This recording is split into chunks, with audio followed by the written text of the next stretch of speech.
ಸ್ನೇಹಿತರೆ, ಇವತ್ತಿನ ತರಗತಿಯಲ್ಲಿ ಸುಮಂಗಲ ಎಸ್ ಮುಮ್ಮಿ ಗಟ್ಟಿಯವರು ಬರೆದಿರುವ ಪಶ್ಚಿಮ ಘಟ್ಟಗಳ ಮೇಲೆ ಏರುತ್ತಿರುವ ತಾಪಮಾನದ ಪರಿಣಾಮ ಲೇಖನವನ್ನು ಕುರಿತು ಚರ್ಚೆ ಮಾಡೋಣ. ಲೇಖನವನ್ನು ಚರ್ಚೆ ಮಾಡೋದಕ್ಕಿಂತ ಮುಂಚೆ ಲೇಖಕರ ಪರಿಚಯವನ್ನು ನೋಡೋದಾದರೆ, ಸುಮಂಗಲ ಎಸ್ ಮುಮ್ಮಿ ಗಟ್ಟಿಯವರು ಅವರ ಕಾಲ 1968ರಿಂದ 2023. ಇವರು 1968ರಲ್ಲಿ ಶಿವಮೊಗ್ಗ ಜಿಲ್ಲೆಯ ಸಾಗರ ತಾಲೂಕಿನ ಗೀಜಗಾರು ಗ್ರಾಮದಲ್ಲಿ ಶ್ರೀಯುತರು ಜನಿಸ್ತಾರೆ. ರಸಾಯನಶಾಸ್ತ್ರದಲ್ಲಿ ಸ್ನಾತಕೋತ್ತರ ಪದವಿಯನ್ನು ಗಳಿಸಿರ್ತಕ್ಕಂಥ ಶ್ರೀಯುತರು ವಿಜಯಪುರ ಜಿಲ್ಲೆ ಸಿಂದಗಿಯಲ್ಲಿ ಕಾಲೇಜು ಉಪನ್ಯಾಸಕಿಯಾಗಿ ಸುಮಾರು 8 ವರ್ಷಗಳ ಕಾಲ ಸೇವೆಯನ್ನು ಸಲ್ಲಿಸಿ ತದನಂತರ 2003ರಲ್ಲಿ ಬೆಂಗಳೂರಿಗೆ ಬಂದು ಇವರು ನೆಲೆಸ್ತಾರೆ. ಉಪನ್ಯಾಸಕರು, ಹವ್ಯಾಸಿ ಬರಹಗಾರರು, ಪತ್ರಕರ್ತೆಯಾಗಿ ಇವರು ಕೆಲಸವನ್ನು ನಿರ್ವಹಿಸಿದ್ದಾರೆ. ಕರ್ನಾಟಕ ರಾಜ್ಯ ಮಕ್ಕಳ ಹಕ್ಕುಗಳ ಆಯೋಗದಲ್ಲಿ ಇವರು ಸೇವೆಯನ್ನು ಸಲ್ಲಿಸಿದ್ದಾರೆ. ಇವರ ಪ್ರಮುಖ ಕೃತಿಗಳು ಅಂತ ನಾವು ನೋಡೋದಾದರೆ, ಸೀತಾಳೆ ಹೂವು ಮತ್ತು ಇತರ ಕಥೆಗಳು, ಜುಮುರು ಮಳೆ, ವಿಜ್ಞಾನ ತಂತ್ರಜ್ಞಾನ ದರ್ಶನ, ನಮ್ಮ ಭೂಮಿ ನಮ್ಮ ಪರಿಸರ ಇತ್ಯಾದಿ ಕೃತಿಗಳನ್ನು ನಾವು ಗಮನಿಸ್ಬೋದು. ಇವರ ಸಾಹಿತ್ಯ ಸೇವೆಗೆ ಪರಿಸರ ಪ್ರಶಸ್ತಿ, ಡಾಕ್ಟರ್ ಬೆಸಗರಳ್ಳಿ ರಾಮಣ್ಣ ಪ್ರಶಸ್ತಿ, ಬೇಂದ್ರೆ ಪುರಸ್ಕಾರ, ಶಾಂತಾದೇವಿ ಕಣವ ಕಥಾ ಪುರಸ್ಕಾರ ಮತ್ತು ಇನ್ಫೋಸಿಸ್ ಫೌಂಡೇಶನ್ ಪ್ರಶಸ್ತಿ, ಮಾಸ್ತಿ ಕಥಾ ಪುರಸ್ಕಾರ, ಹೀಗೆ ಅನೇಕ ಪ್ರಶಸ್ತಿಗಳು ಶ್ರೀಯುತರಿಗೆ ದೊರೆತಿದ್ದವು. ಪ್ರಸ್ತುತ ಪಶ್ಚಿಮ ಘಟ್ಟಗಳ ಮೇಲೆ ಏರುತ್ತಿರುವ ತಾಪಮಾನದ ಪರಿಣಾಮ ಎಂಬ ಲೇಖನವನ್ನು ಡಾಕ್ಟರ್ ವಸುಂಧರಾ ಭೂಪತಿಯವರು ಸಂಪಾದಿಸಿರುವ ವಿಜ್ಞಾನ ಸಾಹಿತ್ಯ 2010 ಈ ಕೃತಿಯಿಂದ ಆರಿಸಿಕೊಂಡಿರತಕ್ಕಂಥದ್ದು.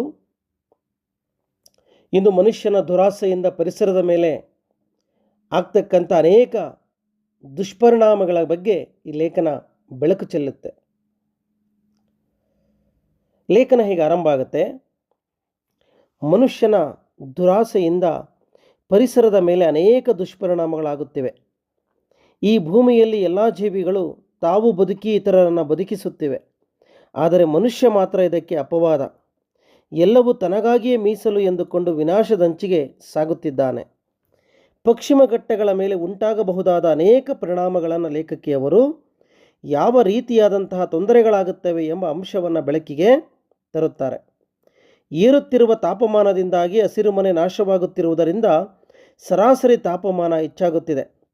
ಇದರ ಪರಿಣಾಮದಿಂದಾಗಿ ಭೂಕುಸಿತಗಳು, ವನ್ಯ ಸಂಪತ್ತುಗಳ ನಾಶ, ಪ್ರಾಣಿ ಸಂಪತ್ತು, ಅತಿವೃಷ್ಟಿ ಮತ್ತು ಅನಾವೃಷ್ಟಿಗಳನ್ನು ಈ ಲೇಖನದಲ್ಲಿ ನಾವು ಚರ್ಚೆಯಾಗೋದನ್ನು ನೋಡಬಹುದು. ಇವತ್ತು ಮನುಷ್ಯನ ಅತಿಯಾದ ದುರಾಸೆಯಿಂದ ಇಡೀ ಈ ಭೂಮಿಯನ್ನು ಹಾಳು ಮಾಡೋದಕ್ಕೆ ಹೊರಟಿದ್ದಾನೆ. ಮನುಷ್ಯರು ನಾವು ಬದುಕದೇ ಇದ್ದರೂ ಕೂಡ ಈ ಭೂಮಿ ತನ್ನ ಪಾಡಿಗೆ ತಾನಿರುತ್ತೆ. ಆದರೆ ಪ್ರಕೃತಿಯ ಒಳಗೆ ವ್ಯತ್ಯಾಸ ಆದರೆ, ಪರಿಸರ ನಾಶ ಆದರೆ ಸಕಲ ಚರಾಚರ ಜೀವಿಗಳು ಕೂಡ ನಾಶವಾಗ್ತವೆ ಅನ್ನೋ ಸತ್ಯ ಮನುಷ್ಯ ಅರಿಬೇಕಾಗಿದೆ. ಇವತ್ತು ಅತಿ ಹೆಚ್ಚಾಗಿ ಬಿಸಿಲು ಜಾಸ್ತಿ ಆಗ್ತಾ ಇರೋದಕ್ಕೆ ಬಹಳ ಮುಖ್ಯ ಕಾರಣ ಹಸಿರು ಮನೆ ನಾಶ ಆಗ್ತಾ ಇರ್ತಕ್ಕಂಥದ್ದು, ಹಸಿರು ನಾಶ ಆಗ್ತಾ ಇರ್ತಕ್ಕಂಥದ್ದು. ಹಾಗಾಗಿ ಈ ಲೇಖನದಲ್ಲಿ ಪಶ್ಚಿಮ ಘಟ್ಟಗಳ ಬಗ್ಗೆ, ಅವುಗಳ ನಾಶದ ಬಗ್ಗೆ, ಆ ನಾಶದಿಂದಾದ ಪರಿಣಾಮಗಳ ಬಗ್ಗೆ ಲೇಖಕರಲ್ಲಿ ಚರ್ಚೆ ಮಾಡ್ತಾರೆ. ಗಮನಿಸೋಣ. ಪಶ್ಚಿಮ ಘಟ್ಟಗಳು ದಕ್ಷಿಣದಲ್ಲಿ ಕನ್ಯಾಕುಮಾರಿಯಿಂದ ಪ್ರಾರಂಭಗೊಂಡು ತಮಿಳುನಾಡು, ಕೇರಳ, ಕರ್ನಾಟಕ, ಗೋವಾ ಮತ್ತು ಮಹಾರಾಷ್ಟ್ರ ರಾಜ್ಯಗಳಲ್ಲಿ ಹಾಯ್ದು ತಪತಿ ನದಿ ದಂಡೆಯಲ್ಲಿ ಕೊನೆಗೊಳ್ಳುತ್ತೆ. ಅಂದರೆ ಪಶ್ಚಿಮ ಘಟ್ಟಗಳು 5 ರಾಜ್ಯಗಳಲ್ಲಿ ಹರಡಿಕೊಂಡಿದೆ ಅಂತ ಹೇಳ್ತಾರೆ ಲೇಖಕಿ. ಕನ್ಯಾಕುಮಾರಿ ಇಂದ ಪ್ರಾರಂಭಗೊಂಡು ಅಂದರೆ ತಮಿಳುನಾಡು, ಕೇರಳ, ಕರ್ನಾಟಕ, ಗೋವಾ, ಮಹಾರಾಷ್ಟ್ರ ಈ 5 ರಾಜ್ಯಗಳಲ್ಲಿ ಈ ಪಶ್ಚಿಮ ಘಟ್ಟ ವ್ಯಾಪಿಸಿಕೊಂಡಿದೆ. ಮಹಾರಾಷ್ಟ್ರದ ತಪತಿ ನದಿಯವರೆಗೂ ಕೂಡ ಇದು ಹೋಗಿದೆ ಅಂತ ಹೇಳ್ತಾರೆ. ಎಷ್ಟು ಕಿಲೋಮೀಟ್ರ್ ವಿಸ್ತೀರ್ಣದಲ್ಲಿದೆ ಪಶ್ಚಿಮ ಘಟ್ಟಗಳು ಅಂತಂದರೆ 1120 ಕಿಲೋಮೀಟರ್ಗಳಷ್ಟು ವ್ಯಾಪಿಸಿಕೊಂಡಿದೆ ಅಂತ ಹೇಳ್ತಾರೆ ಸುಮಂಗಲ ಅವರು.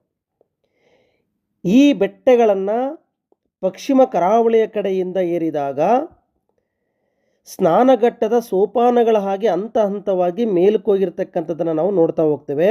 ಹಾಗಾಗಿ ಇದನ್ನು ಮೆಟ್ಲಿನ ರೀತಿಯಲ್ಲಿ ಪಶ್ಚಿಮದ ಕಡೆಯಿಂದ ಮೇಲ್ಭಾಗಕ್ಕೆ ಹೋಗಿರೋದ್ರಿಂದ ಇದನ್ನು ನಾವು ಪಶ್ಚಿಮ ಘಟ್ಟಗಳು ಅಂತೇಳಿ ಕರಿತೇವೆ. ಕರ್ನಾಟಕದಲ್ಲಿ ಪಶ್ಚಿಮ ಘಟ್ಟಗಳ ಉದ್ದ ಸುಮಾರು 400 ಕಿಲೋಮೀಟರ್ನಷ್ಟು ವ್ಯಾಪಿಸಿಕೊಂಡಿದೆ.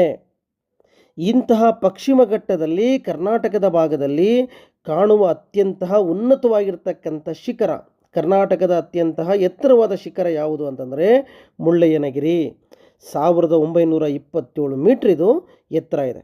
ಇದರ ಜೊತೆಯಲ್ಲೇ ಇನ್ನು ಕರ್ನಾಟಕದ ಭಾಗದಲ್ಲಿ ಕಾಣಿಸ್ತಕ್ಕಂತಹ ಎತ್ತರದ ಪರ್ವತಗಳು ಯಾವುದು ಅಂತಂದರೆ ಮುಳ್ಳಯ್ಯನಗಿರಿಯ ಜೊತೆಗೆ ಕುದುರೆಮುಖ 1896 ಮೀಟ್ರ್ ಬರುತ್ತೆ, ಬಾಬಾ ಬುಡನ್ಗಿರಿ 1885 ಮೀಟ್ರ್ ಬರುತ್ತೆ, ಕಲ್ಲತ್ತಿಗಿರಿ 1899 ಮೀಟ್ರ್ ಬರುತ್ತೆ, ಮೇರುತಿಗುಡ್ಡ 1665 ಮೀಟ್ರ್ ಬರುತ್ತೆ, ಪುಷ್ಪಗಿರಿ 1712 ಮೀಟ್ರ್ ಬರುತ್ತೆ, ಕೊನೆಗೆ ಬಲ್ಲಾಳರಾಯನ ದುರ್ಗ 1507 ಮೀಟ್ರು ಇದು ಎತ್ತರ ಬರುತ್ತೆ.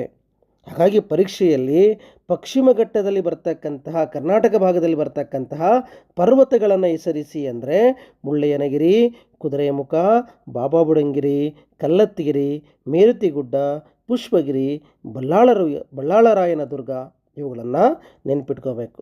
ಮುಂದುವರೆದು ದಕ್ಷಿಣ ಭಾರತದ ಎಲ್ಲ ರಾಜ್ಯಗಳ ಹವಾಮಾನ, ನೀರಾವರಿ, ಕೃಷಿ ಹಾಗೂ ಜೀವಿ ಪರಿಸ್ಥಿತಿ ವಲಯಗಳ ವಿಸ್ತರಣೆ, ಜಲವಿದ್ಯುತ್ ಆಧಾರಿತ ಕೈಗಾರಿಕೆ ಮುಂತಾದ ಆರ್ಥಿಕ ಸ್ಥಿತಿಯನ್ನು ಎಲ್ಲವನ್ನು ನಿಯಂತ್ರಿಸ್ತಕ್ಕಂಥದ್ದು ಯಾವುದು ಅಂತಂದರೆ ಪಶ್ಚಿಮ ಘಟ್ಟಗಳು ಅನ್ನೋದನ್ನು ನಾವು ಮರಿಬಾರ್ದು.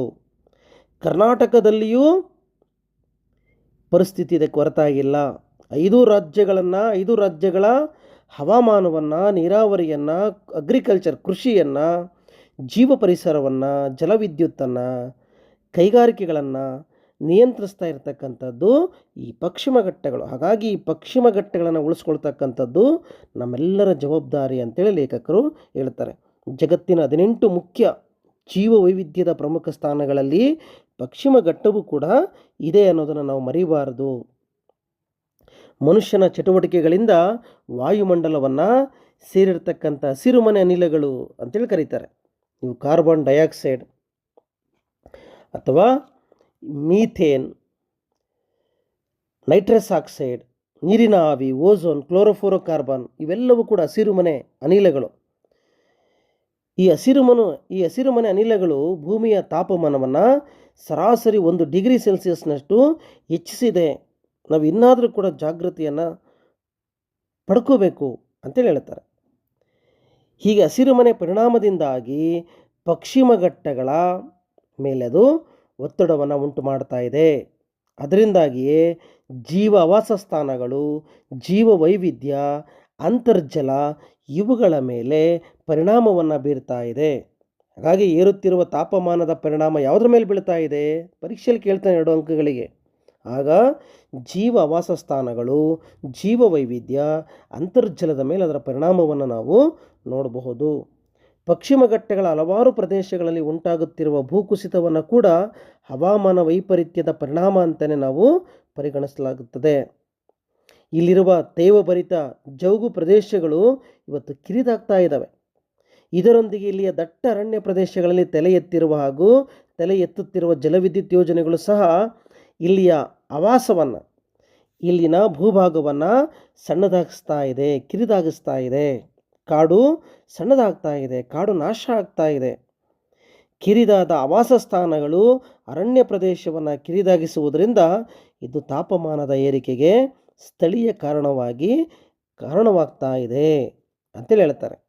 ಅಂದರೆ ನಾವು ಅಭಿವೃದ್ಧಿಯ ಹೆಸರಲ್ಲಿ ಕಾಡನ್ನು ನಾಶ ಮಾಡ್ತಾ ಇರೋದರಿಂದ, ಅಲ್ಲಿ ನಾವು ಜಲವಿದ್ಯುತ್ ಯೋಜನೆಗಳನ್ನು ಕೈಗೊಳ್ತಾ ಇರೋದರಿಂದ, ರೆಸಾರ್ಟ್ಗಳ ನಿರ್ಮಾಣ, ರಸ್ತೆಗಳ ನಿರ್ಮಾಣವನ್ನು ಮಾಡ್ತಾ ಇರೋದರಿಂದ ನಮಗೆ ಕಾಡಿನ ಭಾಗ ಆ ಜೀವ ಆವಾಸ ಸ್ಥಾನ ಏನಾಗ್ತಾ ಇದೆ, ಅದು ಕಡಿಮೆ ಆಗ್ತಾ ಇದೆ.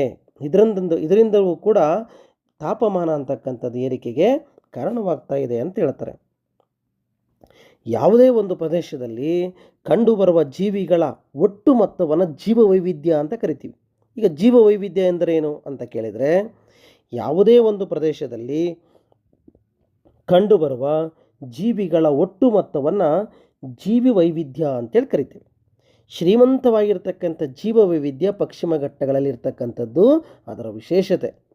ಭಾರತದಲ್ಲಿ ಕಂಡುಬರುವ ಒಟ್ಟು 13,000 ಹೂ ಬಿಡುವ ಸಸ್ಯಗಳಲ್ಲಿ ಸುಮಾರು 3,500 ಹೂಗಳು ಪಶ್ಚಿಮ ಘಟ್ಟಗಳಲ್ಲಿಯೇ ಇದೆ.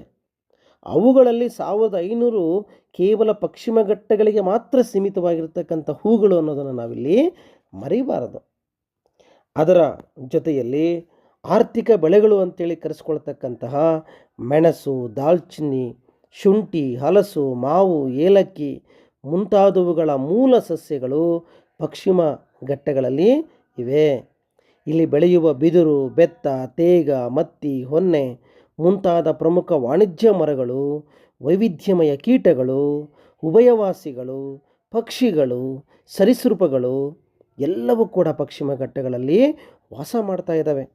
ಅಳಿವಿನಂಚಿನಲ್ಲಿರ್ತಕ್ಕಂತಹ ಹುಲಿಯ ಪ್ರಮುಖ ಆವಾಸ ಸ್ಥಾನ ಅಂತಂದರೆ ಪಶ್ಚಿಮ ಘಟ್ಟಗಳು. ಇದರೊಂದಿಗೆ ದೊಡ್ಡ ಸ್ತನಿಗಳಾದ ಚಿರತೆ, ಆನೆ, ಕಾಟಾಸಾಂಬಾರ್ ಮತ್ತು ಸಿಂಗಳಿಕ ಅಂತಕ್ಕಂಥ ಪ್ರಾಣಿಗಳ ಆವಾಸ ಸ್ಥಾನವಾಗಿಯೂ ಕೂಡ ಪಶ್ಚಿಮ ಘಟ್ಟ ಗುರುತಿಸ್ಕೊಂಡಿದೆ. ಹಾಗಾಗಿ ಕಾಡು ನಾಶ ಆದರೆ ಇವೆಲ್ಲವೂ ಕೂಡ ನಾಶ ಆಗ್ತವೆ. ಇವುಗಳ ನಾಶದಿಂದ ಇಡೀ ವ್ಯವಸ್ಥೆಯೇ ಏರುಪೇರಾಗುತ್ತೆ ಅಂಥೇಳಿ ಲೇಖಕರು ಹೇಳ್ತಾ ಹೋಗ್ತಾರೆ. ಮುಂದುವರೆದು ಜೀವವೈವಿಧ್ಯವನ್ನು ಕುರಿತ ಚರ್ಚೆ ಮಾಡ್ತಾ 287 ಆರ್ಕಿಡ್ ಜಾತಿಯ ಸಸ್ಯಗಳಲ್ಲಿ 31 ಕೇವಲ ಪಶ್ಚಿಮ ಘಟ್ಟಗಳಿಗೆ ಸೀಮಿತವಾಗಿದ್ದವು ಅಳಿವಿನ ಅಂಚಿನಲ್ಲಿದ್ದಾವೆ ಅಂತ ಹೇಳ್ತಾರೆ. ಪಶ್ಚಿಮ ಘಟ್ಟಗಳಲ್ಲಿ 700 ವಿವಿಧ ಜಾತಿಯ ಔಷಧಿ ಸಸ್ಯಗಳಿವೆ ಅಂತ ಹೇಳ್ತಾರೆ.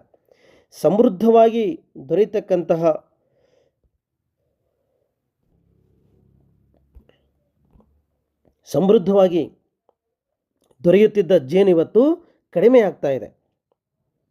ಕ್ಯಾನ್ಸರ್, ಜಾಂಡೀಸ್, ಅಸ್ತಮಾ, ಉಸಿರಾಟದ ತೊಂದರೆಗಳಂತಹ ಹಲವಾರು ರೋಗ ಲಕ್ಷಣಗಳಿಗೆ ಔಷಧಿಯಾಗುತ್ತಿರುವ ಸಸ್ಯಗಳಿವತ್ತು ಕಾಡಲ್ಲಿ ಪಶ್ಚಿಮ ಘಟ್ಟಗಳಲ್ಲಿ ಕಣ್ಮರೆ ಆಗ್ತಾ ಇದ್ದಾವೆ. ಎಷ್ಟೋ ಗಿಡಗಳು ನಮಗೆ ಪಶ್ಚಿಮ ಘಟ್ಟಗಳಲ್ಲಿ ಔಷಧಿ ಸಸ್ಯಗಳು ಸಿಗ್ತಾ ಇದ್ವು, ಅವುಗಳಿಂದ ಎಷ್ಟೋ ರೋಗಗಳು ಕಡಿಮೆ ಆಗ್ತಾ ಇದ್ವು.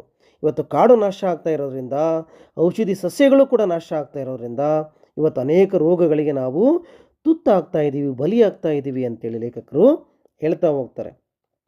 ಅಷ್ಟೇ ಅಲ್ಲ, ಬದಲಾದ ಹವಾಮಾನದ ಪರಿಣಾಮ ಪಶ್ಚಿಮ ಘಟ್ಟಗಳಲ್ಲಿ ಇರುವ ಇಂದಿರಾ ಗಾಂಧಿ ರಾಷ್ಟ್ರೀಯ ಉದ್ಯಾನವನದಲ್ಲಿ ಗ್ರೀನ್ ಲೀಫ್ ಫಾರ್ ಬ್ಲಾರ್ನ ಸಂಖ್ಯೆ ಕಡಿಮೆಯಾಗಿದೆ. ಹವಾಮಾನದಲ್ಲಿ ಉಂಟಾಗುತ್ತಿರುವ ಈ ಏರುಪೇರಿಗೆ ಕಾರಣ ಜಾಗತಿಕ ತಾಪಮಾನದ ಏರಿಕೆ. ಇದು ಇಲ್ಲಿಯ ಜೀವ ವೈವಿಧ್ಯವನ್ನು ನಾಶಪಡಿಸ್ತಾ ಇದೆ. ಇತ್ತೀಚಿನ ದಿನಗಳಲ್ಲಿ ನೀವು ಗಮನಿಸ್ಬೋದು, ಈ ಬಿಸಿಲು ಅಂತಕ್ಕಂಥದ್ದು ಪ್ರತಿ ವರ್ಷ ಜಾಸ್ತಿ ಆಗ್ತಾ ಇರ್ತಕ್ಕಂಥದ್ದು ಏನಕ್ಕೋಸ್ಕರ ಅಂತಂದರೆ ಅರಣ್ಯಗಳ ನಾಶದಿಂದ. ಹಾಗಾಗಿ ಹಸಿರು ನಾಶ ಆದರೆ ವಾತಾವರಣದಲ್ಲಿ ಬಿಸಿ ಏರುತ್ತೆ. ಇದರಿಂದ ನದಿಗಳು ಮಂಜು ಕರಗ್ತಕ್ಕಂಥದ್ದು, ಸಮುದ್ರದ ಮಟ್ಟ ಏರ್ತಕ್ಕಂಥದ್ದು, ವಾತಾವರಣದಲ್ಲಿ ಬಿಸಿಯ ಗಾಳಿ ಉಂಟಾಗ್ತಕ್ಕಂಥದ್ದು ಇದೆಲ್ಲದಕ್ಕೂ ಕೂಡ ಕಾರಣವಾಗುತ್ತೆ ಅನ್ನೋದನ್ನು ನಾವಿಲ್ಲಿ ಮರಿಬಾರ್ದು. ಮುಂದುವರೆದು ಅಂತರ್ಜಲವನ್ನು ಕುರಿತು ನಾವು ಚರ್ಚೆ ಮಾಡಬೇಕಾದ್ರೆ ದಕ್ಷಿಣ ಭಾರತದ ಪ್ರಮುಖ ನದಿಗಳಾದ ಕೃಷ್ಣ, ಗೋದಾವರಿ, ಭೀಮಾ, ತುಂಗಭದ್ರಾ, ಕಾವೇರಿ ಮುಂತಾದ ನದಿಗಳು ಪಶ್ಚಿಮ ಘಟ್ಟಗಳಲ್ಲಿ ಹುಟ್ಟಿ ಬಂಗಾಳ ಕೊಲ್ಲಿಯನ್ನು ಸೇರ್ತವೆ. ಹಾಗಾಗಿ ಕಾಡು ನಾಶ ಆದರೆ, ಪಶ್ಚಿಮ ಘಟ್ಟದಲ್ಲಿ ಕಾಡುಗಳು ನಾಶ ಆದರೆ ಅಲ್ಲಿ ಅಂತರ್ಜಲದ ಮಟ್ಟ ಕುಸಿಯುತ್ತೆ. ಆಗ ನದಿಗಳೆಲ್ಲವೂ ಕೂಡ ಏನಾಗ್ತವೆ, ಬತ್ತುತ್ತವೆ. ಬಹಳಷ್ಟು ನದಿಗಳ ಉಗಮ ಎಲ್ಲಾಗುತ್ತೆ, ಈ ಪಶ್ಚಿಮ ಘಟ್ಟಗಳಲ್ಲಾಗುತ್ತೆ. ಯಾಕೆ ಅಲ್ಲೇ ಆಗುತ್ತೆ ಅಂದರೆ ಅಲ್ಲಿ ಅತಿ ಹೆಚ್ಚು ಮಳೆ ಆಗೋದ್ರಿಂದ ಅಂತರ್ಜಲದ ಮಟ್ಟ ಮೇಲ್ಮಟ್ಟದಲ್ಲಿರೋದ್ರಿಂದ ಅವು ನದಿಗಳ ರೂಪವನ್ನು ಪಡ್ಕೊಂಡು ಹರಿತಾ ಇದ್ದಾವೆ. ಯಾವಾಗ ಕಾಡು ನಾಶ ಆಗುತ್ತೆ, ನೀರಿನ ಪ್ರಮಾಣ ಕಡಿಮೆ ಆಗುತ್ತೆ, ಆಗ ಈ ನದಿಗಳೆಲ್ಲವೂ ಬತ್ತುತ್ತವೆ. ಈಗಾಗಲೇ ಸರಸ್ವತಿ ನದಿ ಕಣ್ಮರೆಯಾಗೋಗಿರೋದನ್ನು ನಾವಿಲ್ಲಿ ನೆನಪು ಮಾಡ್ಕೋಬೇಕಾಗತ್ತೆ. ಪಶ್ಚಿಮ ಘಟ್ಟಗಳ ಪ್ರಾಕೃತಿಕ ಸ್ಥಾನ ಮತ್ತು ಮೇಲೆ ಬರುವ ತೇವಭರಿತ ನೈಋತ್ಯ ಮಾರುತಗಳನ್ನು ಇವು ನಿಯಂತ್ರಿಸ್ತವೆ. ಈ ಬೆಟ್ಟಗಳ ಪಶ್ಚಿಮಕ್ಕೆ ಭಾರತದ ಈಶಾನ್ಯ ಪ್ರದೇಶವನ್ನು ಉಳಿದಂತೆ ಅತಿ ಹೆಚ್ಚು ಮಳೆಯ ಪ್ರದೇಶವನ್ನು ನಾವು ಕಾಣಬಹುದು. ಬದಲಾಗುತ್ತಿರುವ ಹವಾಮಾನದಿಂದಾಗಿ ಇಲ್ಲಿ ಬೀಳುವ ಮಳೆಯ ಪ್ರಮಾಣದಲ್ಲಿ ವ್ಯತ್ಯಾಸ ಉಂಟಾಗ್ತಾ ಇದೆ. ಹೌಂಗಿಲೆ ಪಕ್ಷಿ, ಹಾರ್ನ್ಬಿಲ್ ಅಂತೇಳಿ ಕರಿತೀವಿ, ಸಿಂಗಳಿಕದಂತಹ ಅಪರೂಪದ ಜೀವಿಗಳ ಆವಾಸವಾಗಿರ್ತಕ್ಕಂಥ ಪಶ್ಚಿಮ ಘಟ್ಟಗಳು ಇವತ್ತು ಆ ಪ್ರಾಣಿಗಳು ನಾಶ ಆಗ್ತಾ ಇದೆ. ಹಾಗಾಗಿ ಜಾಗತಿಕ ತಾಪಮಾನದ ಏರಿಕೆಯ ಪರಿಣಾಮವಾಗಿ ಉಂಟಾಗಿರುವ ನೀರು ಹಾಗೂ ವಿದ್ಯುತ್ ಅಭಾವವನ್ನು ಕಡಿಮೆ ಮಾಡಲು ಈ ಪ್ರದೇಶದಲ್ಲಿ ಕಾರ್ಯರೂಪಕ್ಕೆ ಬಂದಿರುವ ಕಿರು ಜಲವಿದ್ಯುತ್ ಯೋಜನೆಗಳು ದಟ್ಟ ಅರಣ್ಯದ ಜೀವಿಗಳು ಅಲ್ಲಿಂದ ವಲಸೆ ಹೋಗುವಂತೆ ಮಾಡ್ತಾ ಇವೆ. ಇದರೊಂದಿಗೆ ಗಣಿಗಾರಿಕೆ, ಶಾಖೋತ್ಪನ್ನ ಘಟಕಗಳು, ಪರಿಸರ ಪ್ರವಾಸದ ಹೆಸರಿನಲ್ಲಿ ರಸ್ತೆ, ರೆಸಾರ್ಟ್ಗಳ ನಿರ್ಮಾಣ, ಕಟ್ಟಡಗಳ ನಿರ್ಮಾಣ ಈ ಅಪಾಯವನ್ನು ಇನ್ನೂ ತೀವ್ರಗೊಳಿಸ್ತಾ ಇದ್ದಾವೆ. ಒಂದು ವೇಳೆ ಕಾಡಿದ್ದಿದ್ರೆ ಪಶ್ಚಿಮ ಘಟ್ಟಗಳಲ್ಲಿ ಧಾರಾಕಾರವಾಗಿ ಸುರಿಯುವ ಮಳೆಯನ್ನು ಅದು ಮರಗಳು ನಿಯಂತ್ರಿಸಿ ನೇರವಾಗಿ ಭೂಮಿಯ ಒಳಗೆ ಇಂಗುವ ಹಾಗೆ ನೀರನ್ನು ಮಾಡ್ತಾ ಇತ್ತು. ಅಂತರ್ಜಲ ಮಟ್ಟ ಜಾಸ್ತಿ ಆಗ್ತಾ ಇತ್ತು. ಇವತ್ತು ಮರ ಕಡಿತಾ ಇರೋದ್ರಿಂದ ನೇರವಾಗಿ ಬೀಳುವ ಮಳೆ ಅದು ಹರಿದು ಹೋಗ್ತಾ ಇದೆ. ಅಂತರ್ಜಲದ ಮಟ್ಟ ಕುಸಿತಾ ಇದೆ. ಇದರಿಂದಾಗಿ ವಿದ್ಯುತ್ನ ಅಭಾವವೂ ಕೂಡ ಒಂದು ಕಡೆ ಉಂಟಾಗ್ತಾ ಇದೆ. ಮನುಷ್ಯ ಅಭಿವೃದ್ಧಿಯ ಹೆಸರಲ್ಲಿ ಹೀಗೆ ಪಶ್ಚಿಮ ಘಟ್ಟಗಳನ್ನು ನಾಶ ಮಾಡ್ತಾ ವಾತಾವರಣದಲ್ಲಿ ಇವತ್ತು ತಾಪಮಾನ ಇರೋದಕ್ಕೆ ಅವನು ಕಾರಣ ಆಗ್ತಾ ಇದ್ದಾನೆ ಅನ್ನೋದನ್ನು ಈ ಲೇಖನದಲ್ಲಿ ಸುಮಂಗಲ ಎಸ್ ಮುಮ್ಮಿಕಟ್ಟಿ ಅವರು ಚರ್ಚೆ ಮಾಡ್ತಾರೆ. ಹಾಗಾಗಿ ಪಶ್ಚಿಮ ಘಟ್ಟಗಳ ಮೇಲೆ ಇರುತ್ತಿರುವ ತಾಪಮಾನದ ಪರಿಣಾಮವನ್ನು ನಾವು ಕಡಿಮೆ ಮಾಡಬೇಕು. ಆ 3 ಅಂಶಗಳು, ಜೀವವಾಸ ಸ್ಥಾನಗಳು, ಜೀವವೈವಿಧ್ಯ, ಅಂತರ್ಜಲ ಯಾವ ರೀತಿ ಪರಿಣಾಮ ಬೀರ್ತಾ ಇದೆ ಅವುಗಳ ಮೇಲೆ ಅನ್ನೋದನ್ನು ನಾವು ಪರೀಕ್ಷಾ ದೃಷ್ಟಿಯಿಂದ ನೆನಪಿಟ್ಕೋಬೇಕು. ಈ ಭಾಗದಲ್ಲಿ 2 ಅಂಕದ ಪ್ರಶ್ನೆಗಳು ಮತ್ತು ದೀರ್ಘ ಪ್ರಶ್ನೆಯನ್ನು ಕೇಳುವ ಸಾಧ್ಯತೆ ಅತಿ ಹೆಚ್ಚಿರುತ್ತೆ. ಹಾಗಾಗಿ ಈ ಪಠ್ಯವನ್ನು ಸೂಕ್ಷ್ಮವಾಗಿ ವಿದ್ಯಾರ್ಥಿಗಳು ಗಮನಿಸಬೇಕು. ಮುಂದಿನ ತರಗತಿಯಲ್ಲಿ ಮತ್ತೊಂದು ಪಠ್ಯವನ್ನು ಕುರಿತು ಚರ್ಚೆ ಮಾಡೋಣ. ನಮಸ್ಕಾರ.